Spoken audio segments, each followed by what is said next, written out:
all of these things because, like you said, our first priority is relationships, and you're not going to get relationships through technology. You're going to get reach.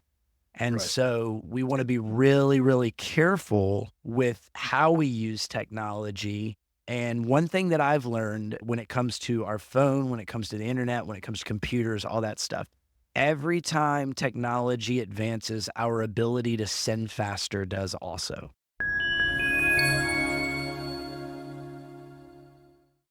Well, welcome to the Eyes on Jesus podcast with Drew and Tim, and we are joined with our friend Cam. He's been on here a few episodes ago, and so he's a man that needs no introduction. And That's so right. That's right. we're here to talk to you today about a conference we were at this week called the Modern Church Leader. And if you listened on previous episodes, we kind of set this up where we would be there and kind of what we were expecting and anticipating. And I know a lot of you were excited to meet Drew and myself. And so we want to talk to you about kind of how the week went, some of the learnings we had, and also share some insight as well. And so You we know don't it. want this, just want this to be a episode on a conference you missed, but also we're going to tie it into, if you are a church leader, kind of the state of the church, things like AI and technology, how that factors Sure. into our mission and the Great Commission. And so this Modern Church Leader Conference was in Irving, Texas, and this is the first of its kind and the first at the conference center. And so it was well done. It was well put together, some great speakers. And so we had a great time. And Drew, so many people were coming up to me saying, "Hey, where's Drew? We heard you would be here. We really want to talk to you. Just wanted your autograph." And so Everyone asked about you. It's crazy. Erwin asked I about bet. you. I bet he and I are pretty Drew, tight. Drew, what That's happened? good. So I didn't go. I wanted to go. I had planned to go. My bags were packed. I was at the airport and everything, but something outside of me did not want me to be there. I arrived at an airport in what I thought was plenty of time. Usually an hour and 15, hour and 20 minutes is plenty of time. Showed up at TSA. They were like, "Hey, this is going to be a day." Well, let me just tell you.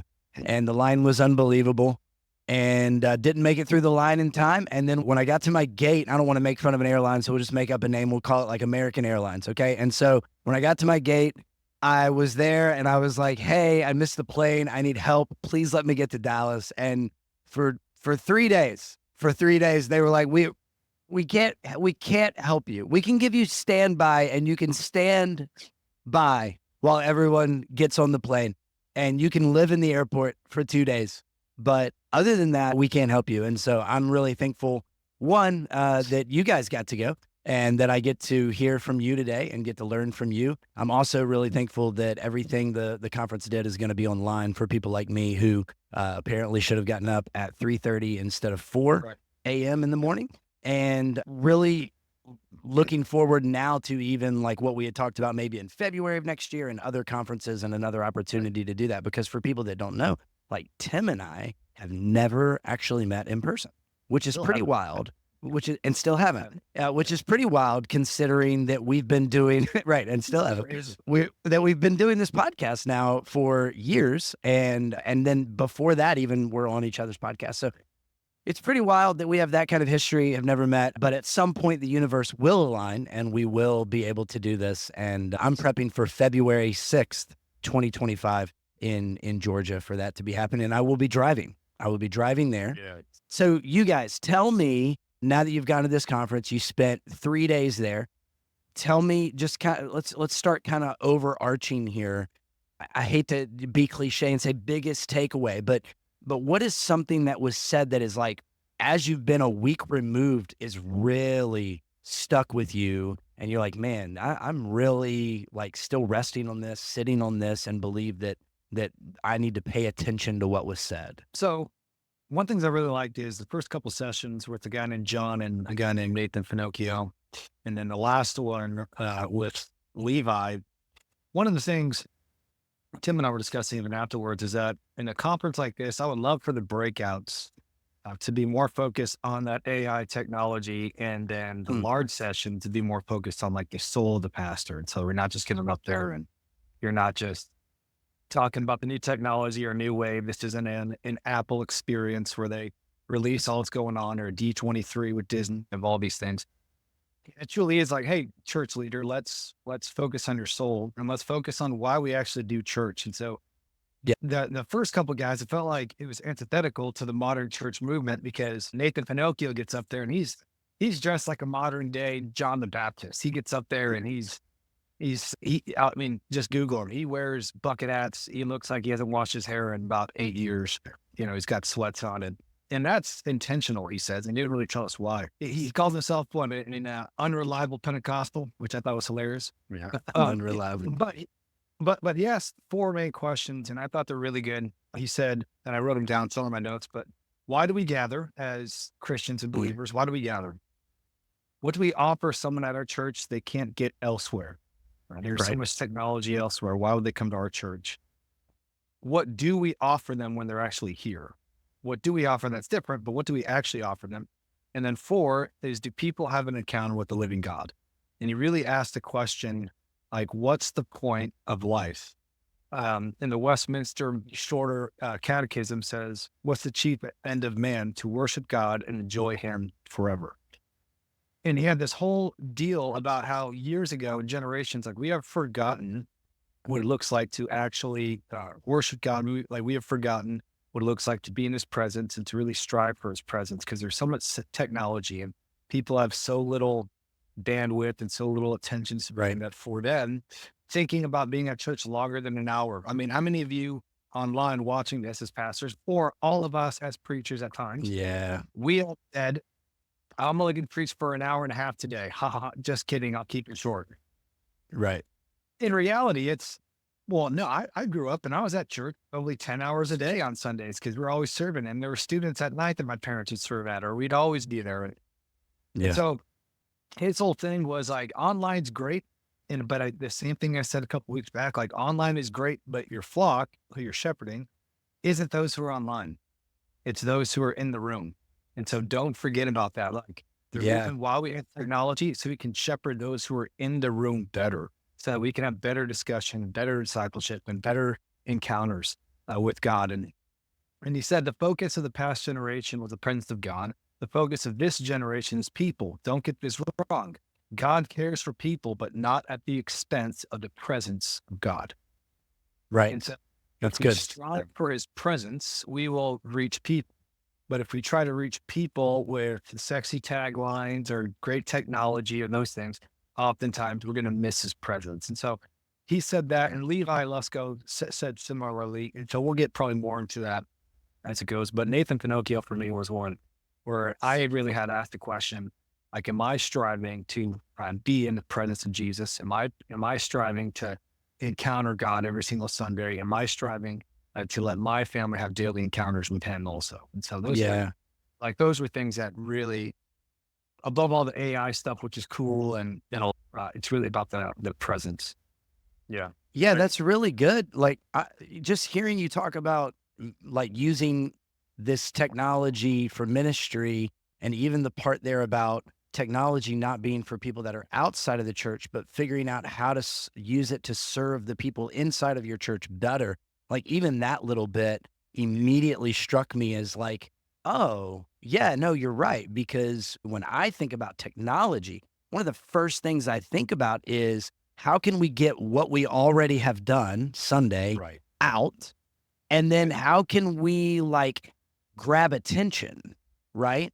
And then, when it comes to serving and when it comes to all that stuff, like, we got yes groups and we got serve teams, we got people that are building that ministry and all that stuff. But it's interesting to think through, okay, how can we leverage technology to care for people at a higher rate, higher level, instead of, hey, everybody, like, really surface level, check out this cool TikTok, check out this cool reel, check out this cool thing my pastor said this past Sunday, which has been kind of the norm for a really long time. So yeah, that strikes me very much. I like that a lot, and seems like he had a lot of good insight. And those 4 questions are fantastic, especially focusing on the presence of God. And then I'm curious, as we dive in more, like, okay, so, what does that look like? And it's probably different for each church and each leader. I think that's the fun part, right? Trying to figure out what that looks like for us, but certainly a good challenge for sure. Stuck with me because the February conference in Georgia at Gate City Church is the Presence Center Church Conference. And that's all about ministering to Jesus first before we do ministry, because then you just do it for the wrong reasons. And so I love they brought that up. And in a conference like the Modern Church Leader, there might be some dangers in like, well, how modern are we talking about? Are we talking about progressive modern? Are we talking about Right. all technology and that's it and going VR? And Yeah. thankfully there was a good balance between, the keynote speakers, which were talking more about, like Cam said, building up pastors and understanding why do we do what we do. And then the breakout sessions are more geared towards, some nerdier things like AI and that kind of stuff. But it wasn't the overarching, tone of the conference is that you need every piece of technology in your life. And even Sure. Nathan Finocchio, I think, said, beware of Babel building church strategies where you just bring everything together, all the little pieces that don't really equate to a consistent vision. It's just a lot of Right. pieces. And if you Right. just bring like 500 pieces of technology together, it doesn't mean you're going to do your mission better. It just means that you have a lot more like confusion in the guise of, being modern.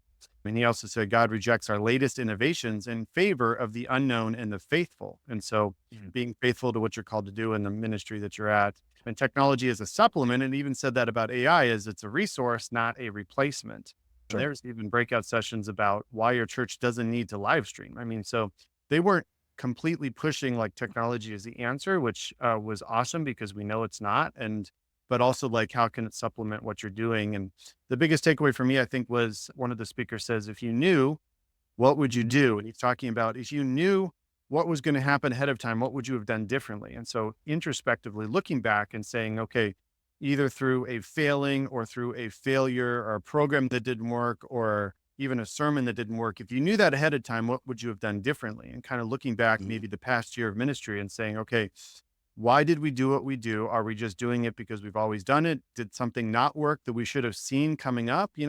Was there Right. a failure in leadership that we should have seen the warning signs based on the way they were acting or the way they were talking before we got to this breaking point?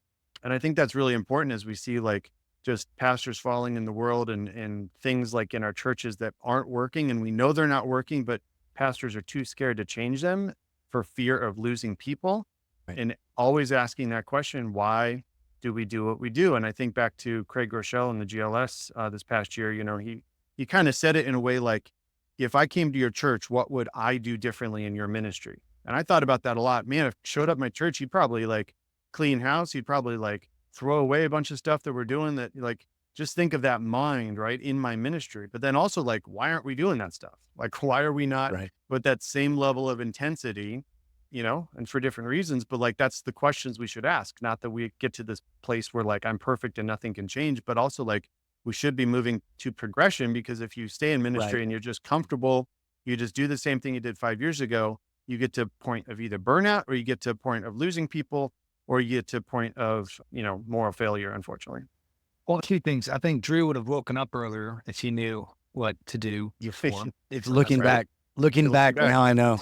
Hindsight. But I was thinking, like you said, to progression, it's like we as a modern church leader, we are progressive to get better. We're not progressive in changing values or changing Right. restrictions.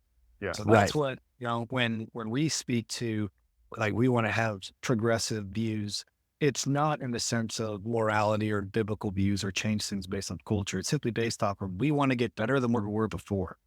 And if you knew that Craig Rochelle was going to show up to your church, what would you throw away? Like, if you knew that he was scheduled, what would you throw away? What would you hide? What staff would you be like, I don't think you should meet them? These are all things. He's out Okay, sick okay. today. Sorry. Yeah, where he missed the flight.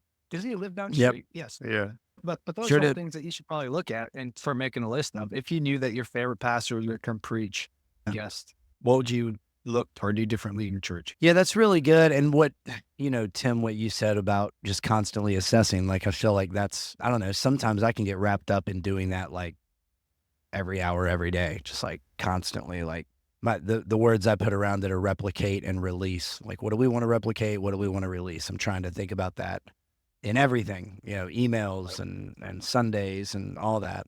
And you're right that a lot of times we are just doing things because, hey, this is what we do, and we're always doing things because, well, we've always done it that way. And sometimes we don't ask the question, like, why did that go right? We just ask the question, like, why did that go wrong? Like we'll have events and like, okay, so I'll give you a perfect example. You know, it's October as we're recording this.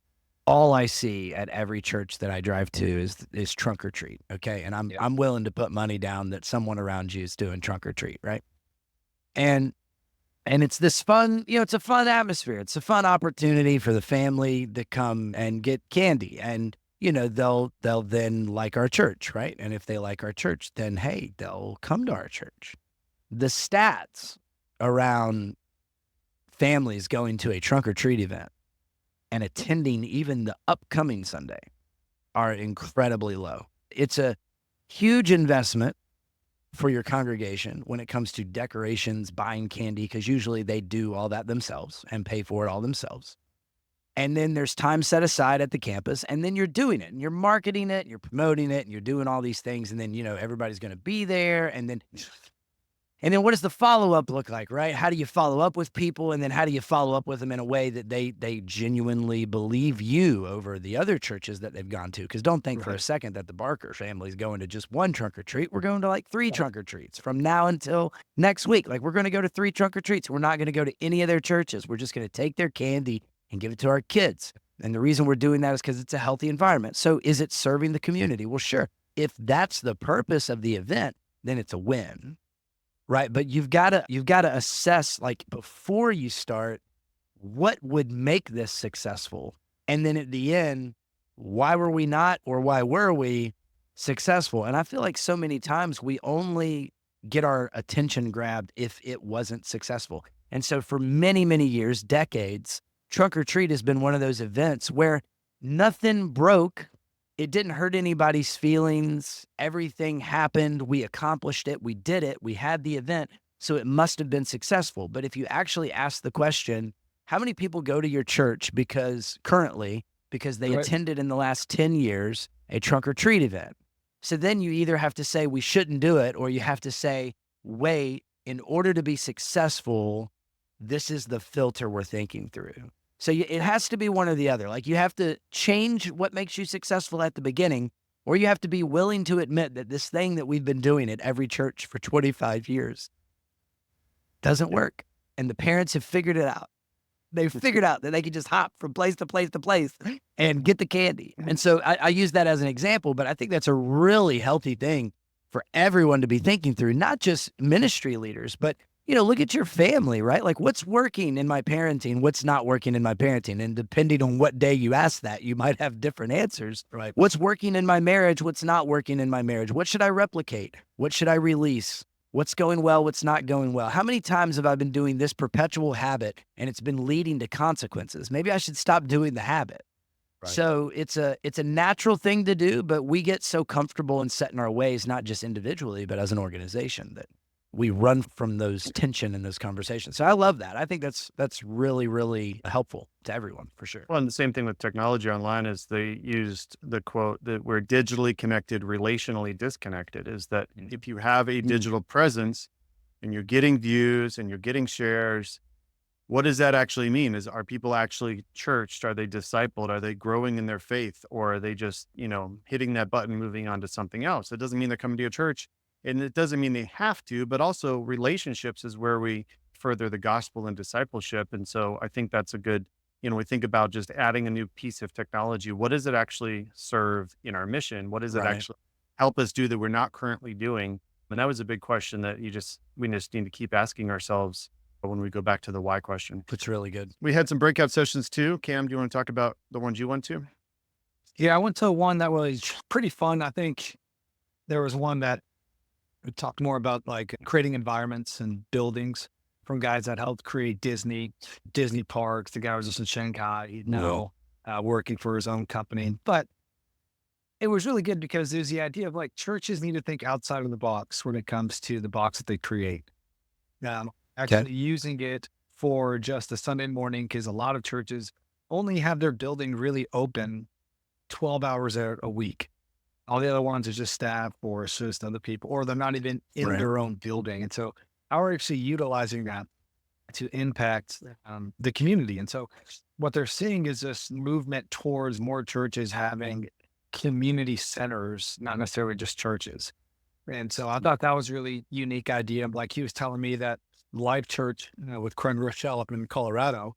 They bought 30 acres from a new building, but then the city of Denver and other places have said like, well, you can't just not have anything else on that. Like you have to have your church, but you're not going to not pay taxes on it, but you're not going to be a contributing society or a taxpayer. And so they're creating like this whole new business section. And so the 2 acres on one side would be Life Church and their whole thing. The other anchor is Chicken and Pickle. And in the middle is like all those shops and stuff that they're going to have on the 3 acres. And Smart. And Life Church owns it all, but more churches are going towards that of owning land and operating it and leasing that out or subleasing that out to other companies. And then that's how they're paying for their building. And that's how they're doing. Sure. Like we're realizing that people coming to church just to come to church is no longer the thing anymore. And especially in areas like Colorado, California, and the like. And so that was interesting. But I think my favorite thing of the entire week, in all transparency, I bought these tickets to the Modern Church Leader Conference like back in May with you guys. And about 8 weeks ago, at the time of this recording, I was blindsided and let go from my church. Me and my wife both were like fired out of the blue on a Wednesday. The lead pastor comes up and says, "Hey, we're breaking up." And I was like, "You and your wife?" Like, I had no idea. Like, it was coming. I was working on my next message. And then my wife was let go through me also. So she didn't even get a conversation. It was just a random out of the blue. And they gave some ideas, but it was never a performance based, wasn't a character issue. It was just simply, hey, we've decided to move on from you because you don't want to be the next lead pastor right now. And 6 years from now, when the lead pastor decides to retire. And it still doesn't make sense because there's a lot of things in it that are like, there's been no conversation, no talks over like 6-7 months. It was weird. So I thought it'd be ironic and funny to go to a breakout that was focused on church transitions and termination. Cause I'm like, yeah, that's hilarious. And my wife and I, I'm here. It's like, Can I lead this one? Can I do it? I got something to say real quick. Have you heard this? Yeah. Right. Have you heard this broken up with from a grown man telling you they're breaking up with you? It's funny. Oh, Lord. No, but I'm sitting there and this guy named Matt Davis with Pastoral Transitions. And my wife, Carly, and I, we have talked for years, literally probably 10 years of, hey, how do we treat staff better than what they're currently being treated like? How do we treat them better when they're on staff at our church? How do we treat them better if we have to terminate them? Because all of us have had to fire people before and that's never fun. And how do you do that? And Nope. And what does that look like? And it should never be blindsided, right? I mean, that first thing Matt says is, you should always know if you're about to be fired.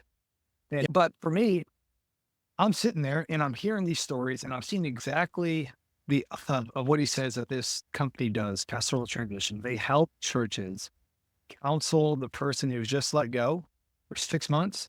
And then they also help counsel the church on the top half of what most people see on how do you communicate this well? How do you speak this well to the congregation? What happens when you have to fire a guy after 10 years who the congregation loves and the church loves, but it's an absolute nightmare behind the scenes. And his performance is lackluster. His attitude sucks. And and you put him on all these things and now you got to communicate that to the church. And then how do you train elders and pastors and leaders to put people on performance plans and things like that? And on the back end, it's like, okay, now you've been fired. You've been let go. Mm-hmm. Well, what next? And so for the next 6 months, this company, there's counseling for the person who was fired, counseling for the couples, counseling for the family, because, I've been fired. My wife has been fired. Everyone's asking me how I'm doing, but no one's really asking how my kids are doing outside of our closest friends. And, my kids are bawling, crying because we've been having to leave a church we've been part of for 3 years. And so from there, then they do coaching. Okay, well, let's do some reviews with some people who used to be on staff with you. And we're going to help you do resumes. We're going to help you find a new job. And it's all this stuff. And I just thought that's the way to do it. Yeah. That's the way to do it. And it's a large amount of money to hire this company, but it's for 6 months. And you bake it into your benefits package as a church saying like, hey, we believe Tim, say I've hired you, right? Tim, hey, we believe God has called you to be on this team. We believe everything that God has for you here at this church. And we are so excited. We think you're the right person. We've been praying for you. hey, here's the benefits. And at the very end of it, you run through all of it. And at the very end of it, it's like, hey, in the unlikely event that we have to let you go or terminate you, or this doesn't work out, we are going to hire a third party. We are going to hire a third party, and that third party is going to walk you through what those next steps are for the next 6 months. I just want you to know that beforehand, because your wife's going to be taken care of. You're going to be taking care of the counseling. They're going to help you in different ways. And to me, that's one of the most loving things someone can do. Yep. It's like, hey, this is a part of the benefits that we put aside. I think it's like 10 to 15,000 to hire this company. And I mean, not every employee, you have to put that aside, but have Sure, but I think it's important. like 25% or something. Yeah. And even if it's a moral failure, even if it's a transition for a senior pastor, a succession plan. And I thought to myself, that's how we just treat people. It's a church is notorious. He was telling a story about someone got fired from a church in 10 years.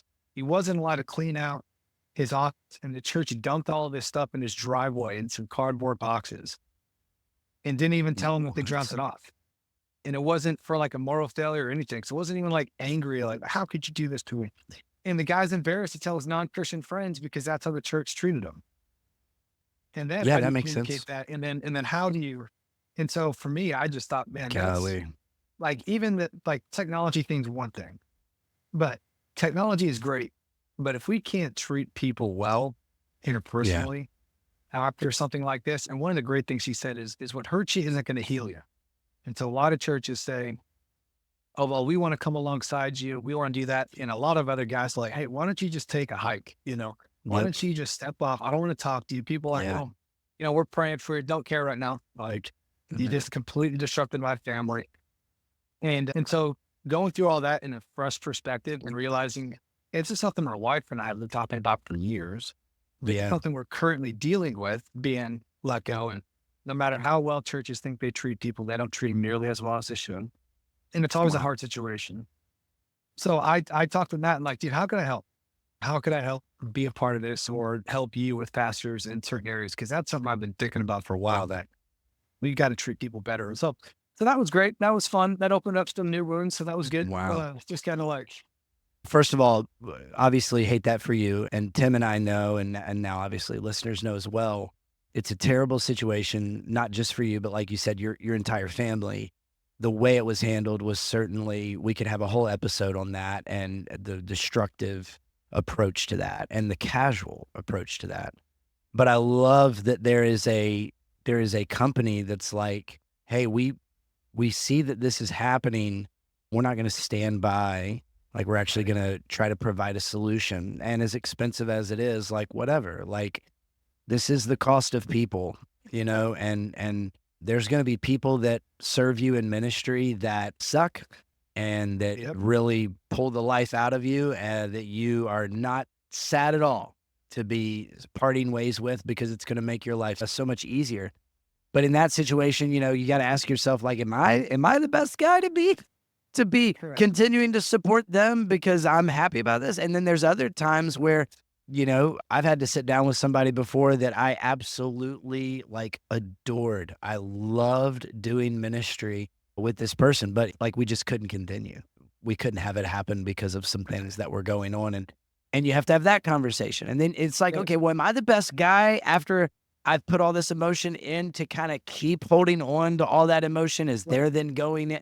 So I love that in your process of healing, which I'm sure is still going on, that you've found some like hope there, some connection there. And who knows, like, that might be a great relationship to have, a passion of yours. I'm sure it's certainly a passion of mine. I mean, you guys know the first time that we really started getting on a mic together was when I started the podcast Hope After Hurt. And the whole point of that was, leaders doing a really shoddy job of communicating bad things. Communicating bad things is never fun, but you're going to have to figure it out. If you're a leader, Right. like, you're going to have to figure out how to do it. And so if you suck at it, get someone else to do it. And if you're good at it, then awesome, like, do your thing, but still get someone else to care moving forward. So that's really neat. Like, that's a really cool thing. Like, I'm very intrigued by that. Like, that piques my curiosity, and like, I wonder what they're doing. I'd love to hear some of their success stories as well. Like, I'll send you I the bet they PDF. have. Yeah, I bet they have a ton of people that they've helped move through. Like, I mean, golly, you're helping them move through one of the most difficult transitions, not only of their life, but that affects so many different things. And to pull them to the other side is really cool. Tim, what about you? Like when it comes to breakouts, where did you find yourself kind of going towards? Yeah, and I want to say too, real quick on that, is the people that get forgotten about the most is usually, let's say, a male pastor gets fired, right? The Yep. wife and the kids, they don't get cared Yep. for, and especially if it's a moral Yep. failure. Now you have a wife and children that lost their community, they lost their financial stability, Yep. they lost all of this through no fault of their own, and they got to deal with that. And there's no Right. easy fix for that. But a lot of times the church that called them family now shuns them because of a choice of the male patriarch. And so anyway, Because we have to do what's best for the church. yeah. Right. But So it's not in my Bible, but it's something that I've been preached over many, many times. Anyways, moving forward, anyway, what about so your yeah. breakouts? One thing cool about this conference, they had 40 breakouts and you could only attend 3 of them because there's 3 different opportunities for breakouts and they weren't all 40 going on at the same time. But over the course of the conference, 40 different breakouts, which was cool. And you had, Wow. ones that would completely nerdy about, tax law and things like that. But the ones I went to was AI, which is also a nerdy topic. But Mm. what the church is doing in AI, that was a big topic in a lot of different breakouts. I went to one particular. There was one I did not go to that said something like, salvation or Skynet. Where is AI going? And I love that they use the term Skynet. Nice. Yeah. But the AI was he looked at all these different platforms, just like did examples on his laptop of things that churches could be doing on tailoring, graphics and messages. And some things I knew, some things I didn't know, some platforms I haven't played with yet that I'm gonna try. And so that was cool because, like they said, it's a supplement to what we're doing and not a breakout, but it was in the main session. It's Logo Software has a new AI function that was absolutely incredible. Just from what it can do, I can't even go into all the stuff it can do, but just the amount of flexibility, like just take all the databases possible for commentaries and then just search a term and it tells you exactly where in the commentary that you can look instead of having to read all 200 pages, or skim through it. So stuff like that in the term of AI for the church is really going to help with research and presenting, the message on social media, that kind of stuff. The second breakout I was in was on social media and the church. And this is my playground. And I even asked the guy up front, I was like, are we going to go like deep with this or is this like surface level? Because I wanted to know if I needed to pop out and go Sure. into a different one. And so he's like, it'll be surface level, but I think we'll go a little deep. And so it was good overall. I definitely got some insight during the Q&A.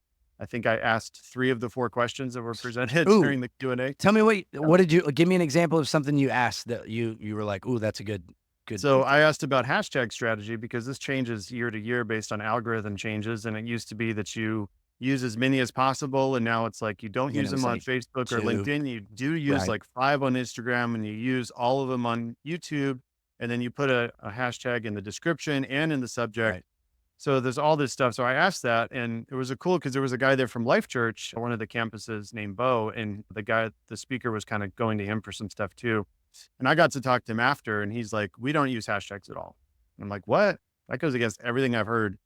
So anyways, a real nerdy question. Got to kind of look at the strategy but I also don't know if because they're a big church they don't need that, or if it's something you're not supposed to do. I haven't figured that out yet. So I'll do some testing and see if it's better reach with or without hashtags. But it was funny because Cam and I were in the breakout hall after eating, and someone came up to me. She's like, "I'm so glad you asked the hashtag question. Me and my group are talking about it right now." I'm like, That's "Oh my awesome. gosh, we are church Nerds. nerds right now." Yeah, we are. Well, I think it was Brady Shearer recently who's been on the podcast. He said something recently about like, hey, your TikTok strategy, your Instagram strategy, like you don't have to.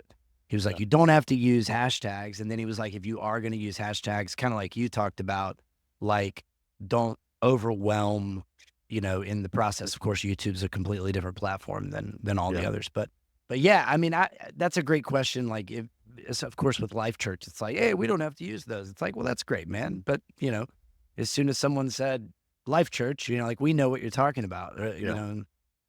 So I get that. Okay, well, that's pretty neat, and I love the idea that everybody's starting to realize like how you can leverage AI. So I used to let me just tell you guys like a small practical thing, really, really simple. Something that we've started doing within the last 6 months that really falls in line with something you guys texted me while you were at the conference and I was not attending the 40 breakout.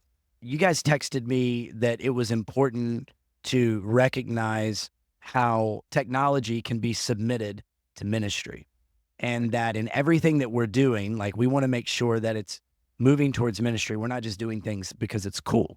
So one of the things that I noticed, again, look, we're a small church, however you want to depict a small church, and we're relatively new, and so we've got a lot of people doing a lot of things. And one of the things that I've done in the past, I've been the production director, I've been the worship guy at churches, I've been all these things. So I know Pro Presenter, I know backgrounds, I know how to do all those things, I know how to put lyrics in, I know how to do lighting cues, I know how to do all that.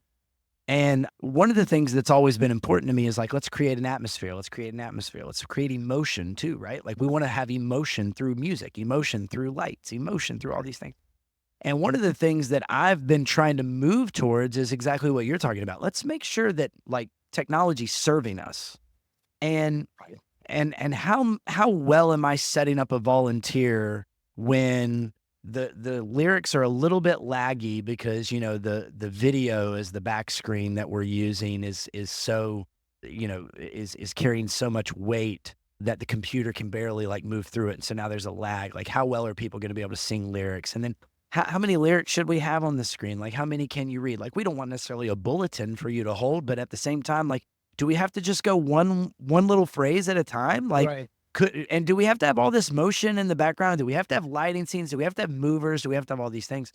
And so for me, like, I've been in charge of all of that, plus, the sermon graphics, plus all these things. And that's not anything that's on my job description. I've just been in charge of all that. And so what I've recognized is, what would happen if we just did a white backdrop for our lyrics? It's not distracting. It doesn't move. It's the same every week. And then our lyrics are going to be in black, and they're going to be really clear and really easy to read. Not because we have old people and we need them to read. No, like, I just want you to be able to worship, like, with no barriers. Right. Right. So we started doing all white backgrounds with big black font, and we started putting more lyrics so that there's less screen transitions for the volunteer, which has been going well, but also so that you don't have to guess what your next phrase is. Right. And be cut out of ministry and be cut out of worship. And then I created an AI, well, I've created several AI bots and AI personalities, but one is this incredible marketing agent that is a graphic designer, and they're fake, obviously, they're AI. But I gave them a whole backstory, and they're like the best graphic designer there is. I mean, like, super modern, super forward. And I want it to have an appearance of AI a little bit because I'm not really ashamed of it. And ChatGPT, through that AI bot's been creating every sermon graphic that we've done for like everything for months. And instead of me reaching out to other people and going, which one of these three do you think should work? Can you send this to this person? Can they put it into Pro Presenter? Can we then make sure it goes up in front of the scripture? Now it's like, hey, AI made this thing for me. It doesn't really matter if I like it or not. It works, and I didn't have to do it, and I'm going to go put it into Pro Presenter, and it takes 2 seconds. So, like, we have figured out collectively as an eldership and as a church, like, what we need to put time into and what we don't. And we're trying to figure out how technology can serve our ministry. So I really love that when you send that to me, I was like, ooh, I feel like I'm on the right track. Like, I feel like people are seeing a little bit of what I'm seeing. I feel like what God is showing me in my ministry, it's going to look different, but I feel like it's in the same realm here. We're moving forward together. So I really like that. And it's honestly, I'm hopeful for the churches that lean into that. At the same time, I'm equally terrified, and I use that word legitimately. As hopeful as I am, I'm equally terrified of what AI will bring to the church when it comes to automated responses, automated emails, when it comes to automated sermons or automated small group curriculum, when it comes to all of these things. Because like you said, our first priority is relationships, and you're not going to get relationships through technology. You're going to get reach. And so we want to be really, really careful with how we use technology. And one thing that I've learned when it comes to our phone, when it comes to the internet, when it comes to computers, all that stuff, every time technology advances, our ability to send faster does also. Yep. And so I'm waiting to see what happens, but I already know somewhere out there, there's a church that's really leaning into this AI stuff, or even a pastor that's leaning into this AI stuff, and it's not going to end well. Right. And so I hope that we'll be like, really, you don't have to necessarily be careful. You just need to discern. You don't have to be careful and not step into it, but you do need to discern, like, am I pushing the limits of a relationship here in the sake of time, for the sake of time. So yeah, it's really cool. Well, two things. I can't wait for the church to have an Optimus robot for the first time. That'll be interesting. Oh, to see. one Tesla robot. Tesla. I'm in. Yeah. I'm in. And having that guy bring I'm out Stephen. listen. I am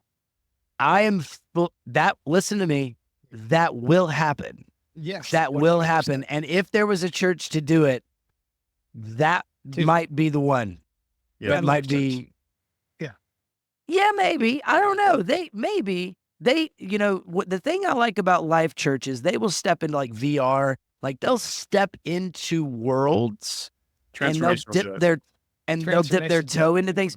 Transformation will do it, and I have other Dude. comments, but yes, they will do that. Tom will get a haircut on stage. You already used the Apple Vision Pro. I mean, nothing's going to be against, out of the realm of possibility. Yeah, So- he's done Yeah, a lot so- of things that are out of so- the realm of possibility. You're right. Anyways, following that. Oh my on. gosh, I have I so was, much. Final thought. The last that. one was Levi Lusko's. He had a message on the door at Jesus' feet, and he's talking about the Last Supper painting. Mhm. It was finished in like 1497 or something like that. And when you go look at it, I mean, it's just this incredible image. And if you go do some more research on the back on how it was made and how all lines point to Jesus and how Jesus is the center of everything, it's an incredible piece of art. I'm not a super art guy. Like I went to Rome a few times. I'm like, that statue's cool. It doesn't do much for me. It's like, wow, it's Gotcha. pretty crazy. Yeah. But for him, it's this incredible piece of art, and it's always about Jesus, and everything has a point. The problem is where this was made in the 17th century, monks got tired of walking around the building, which is probably quite a bit to get to that spot where the painting's at, to get to the dining hall, to get to their bones, Mhm. or whatever. And so they created a door that destroyed the bottom half of the feet of Jesus. And so they actually cut out from underneath this image and they destroyed part of it. And so one of the interesting things was he said, well, we know what Jesus' feet look like. I mean, every detail matters that image. But the second thing is I was reading up on some more of this to try to figure out, like, do we know exactly who did this? Like, what monk was an idiot that did that? And Right. the guy goes, we don't know who did it. We just know he didn't have any vision. And I thought, like, man, how many times are we destroying things that God has Wow. created? Because it's easier for us that we don't have the vision to see the long-term ramifications of this. And I was just doing some research on it this morning.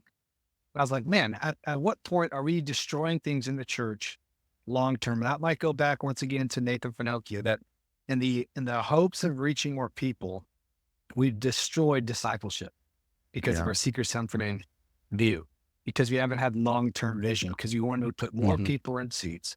The same thing with technology. You said it earlier, Drew, that a lot of the times we view technology as how to get the message out, not how to reach what we've already reached. Sure. And so what vision are we using technology with? And are we actually using it to further God's kingdom? Are we destroying something beautiful because it's easier for us right now? We're not going to realize that generations will be impacted by it. That's just something I was thinking. That's good. That's really good. Wow. Yeah. Yeah. Yeah. Final thought for me is one of the breakout sessions was with a guy named Malachi O'Brien, and he ran like a marathon a day for 138 days, which is, I can't even wrap my mind around it. And when he got to Dallas, he ran a marathon the night before he got to the session. So it's something he's pushing himself. And his message was like, do something that's hard, do hard things, even if you don't want to do them. And one of the lines that I wrote down is, stop living off yesterday's encounters and revivals. God wants consecrated ones more than he wants your skill or talent. And when we look at, I had a great quiet time with God 3 weeks ago. We had a great Sunday session last Christmas. Like when you look at the past and just say like, yeah, this was awesome. Don't live in that space move forward, because guess what? It's Yeah. always coming. It's Sunday's always coming, right? The next thing is always coming. And if you just focus on what we've always done, you're not going to be present and allow God to fill you up so that you can help others get that same Holy Spirit and get that same Right. relationship with Jesus that they need. It's not about the event. It's not about the technology. It's about a living God who's active in our lives. And I think as ministry leaders, especially, once we lose sight of that, it leads to all kinds of things. And so we have to stay vigilant. We have to stay eyes fixed on Jesus. If you're listening, Yeah. we hope that you take that away, as you always do from these episodes. And if you're interested in going to the Modern Church Leader Conference or having another one next fall, Drew will be there if we have to come get him ourselves in a Right. I'll be Fly there. North Carolina Gosh. first, yeah, and then go. Is it in Texas again? yeah, it'll be the Same place, yeah. If you want to go to the Presence Conference in Atlanta, I'll let me probably know. fly in the night before. There you go. We'll do it. So email me if you want any of that info. Also, get your Kingdom and Wheel merch. This is one of the shirts. Drew had one on last time. Use code EYES on Yeah. Jesus, 15% off, kingdomandwheel.com.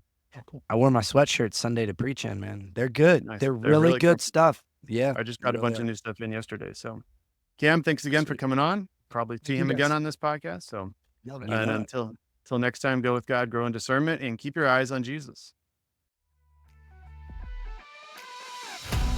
Thanks for joining us on the Eyes on Jesus podcast with Drew and Tim. Don't forget to hit subscribe